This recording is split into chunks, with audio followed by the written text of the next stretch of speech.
Hello, সবাই কেমন আছো? তা আমি চিটাং আসলাম বাড়ি। আজকে আসলাম পটিয়া বিটা রিসোর্টে। দারুণ মনোরম পরিবেশ, গ্রামীণ পরিবেশের মধ্যে। তো এটা ছোট একটা পুকুর, খুবই সুন্দর প্রাকৃতিক দৃশ্য। আসলে নেচারে সবসময়ই সুন্দর নেচার। তো এই ভাবলাম এত সুন্দর মনোরম দৃশ্য একটু ভিডিওতে ধারণ করি।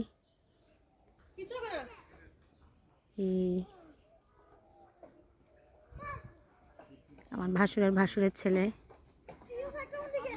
ওখানে, যা শ্বশুর মশাই, আমার বর, আমার ছেলে,